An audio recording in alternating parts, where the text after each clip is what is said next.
When the 80-20 rule fails, the downside of being effective.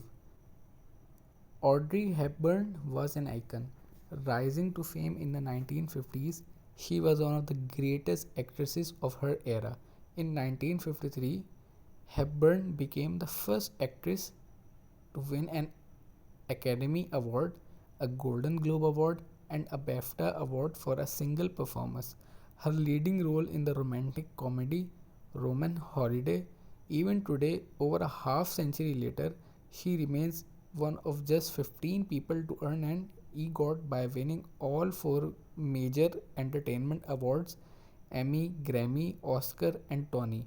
By the 1960s, she was averaging more than one new film per year, and by everyone's estimation, she was on a trajectory to be a movie star for decades to come. But then something funny happened. She stopped acting. Despite being in her 30s and at the higher height of her popularity, Hepburn basically stopped appearing in films after 1967. She would perform in the television shows or movies just 5 times during the rest of her life. Instead, she switched careers. She spent the next 25 years working tirelessly for UNICEF, the arm of the United Nations that provides food and healthcare to children in war torn countries. She performed volunteer work throughout Africa, South America, and Asia. Hepburn's first act was on stage. Her next act was one of service. In December 1992, she was awarded the Presidential Medal of Freedom for her efforts, which is the highest civilian award of the United States. We will return to her story in a moment. Efficient versus effective. You get one precious life. How do you decide the best way to spend your time? Productivity gurus will often suggest that you focus on being effective rather than being efficient. Efficiency is about getting more things done, effectiveness is about getting the right thing done. Peter Drucker, the well known management consultant, once encapsulated the idea by writing, "There is nothing so useless as doing efficiently that which should not be done at all." In other words, making progress is not just about being productive, it's about being productive on the right time. But how do you decide what the right time, what the right things are? One of the most trusted approaches is to use the Pareto principle, which is more commonly known as the 80-20 rule. The 80-20 rule states that in any particular domain, a small number of things account for the majority of the result. For example, 80% of the land in Italy is owned by 20% of the people, or 75% of NBA championships are won by 25% of the teams.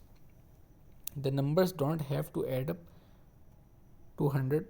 The point is that the majority of the results are driven by a minority of causes.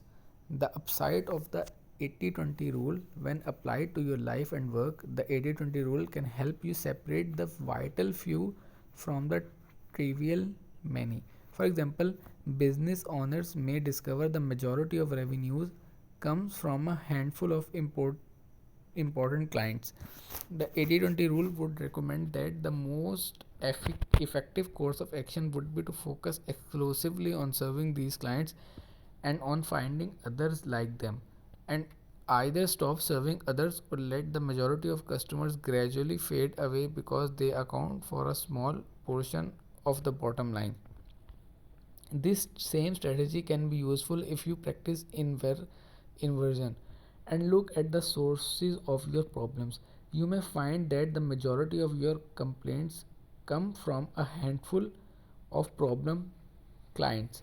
The 80-20 rule would suggest that you can clear out your backlog of customer service requests by firing these clients. The 80-20 rule is like a form of a judo for life and work. By finding precisely the right area to apply pressure, you can get more results with less effort. It's a great strategy and I have used it many times. But there is a downside to this approach as well. and it is often overlooked. To understand this pitfall, we return to Audrey Hepburn. The downside of the 80-20 rule. Imagine it is 1967. Audrey Hepburn is in the prime of her career and trying to decide how to spend her time. If she uses the 80-20 rule as part of her decision making process, she will discover a clear answer: do more romantic comedies. Many of Hepburn's best films were romantic comedies like Roman Holiday, Sabrina, Breakfast at Tiffany's, and Charade.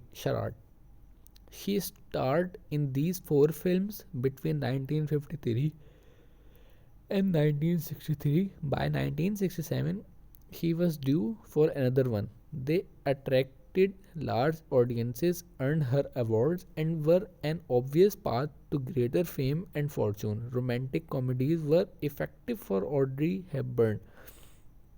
In fact, even if we take into account her desire to help children through UNICEF, an 80-20 analysis might have revealed that starring in more romantic comedies was still the best option because she could have maximized her earnings power and donated the additional earnings to UNICEF. Of course, that's all well and good if she wanted to continue acting, but she didn't want to be an actress. She wanted to serve, and no reasonable analysis of the highest and best use of her time in 1967 would have been suggested that volunteering for UNICEF was the most effective use of her time. This is the downside of the 18-20 rule. A new path will never look like the most effective option in the beginning.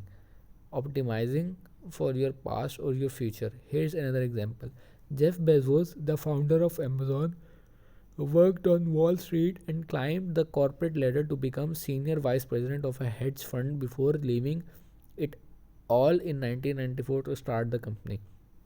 If Bezos had applied the 80-20 rule in 1993 in an attempt to discover the most effective areas to put focus on his career, it is virtually impossible to imagine that founding an internet company would have been on the list. At that point in time, there is no doubt that the most effective path, whether measured by financial gain, social status, or otherwise, would have been the one where he continued his career in finance. The 80-20 rule is calculated and determined by your recent effectiveness, whatever seems like the highest value. Use of your time in any given moment will be dependent on your previous skills and current opportunities.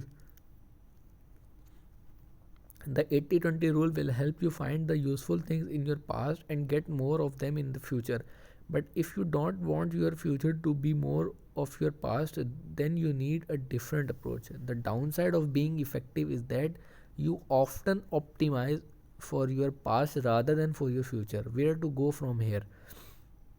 Here's the good news: given enough practice and enough time, the thing that previously seemed ineffective can become very effective. You get good at what you practice. When Audrey Hepburn dialed down her acting career in 1967, volunteering didn't seem nearly as effective. But 3 decades later, she received the Presidential Medal for Freedom of Freedom, a remarkable feat she is unlikely to have accomplished by acting in more romantic comedies.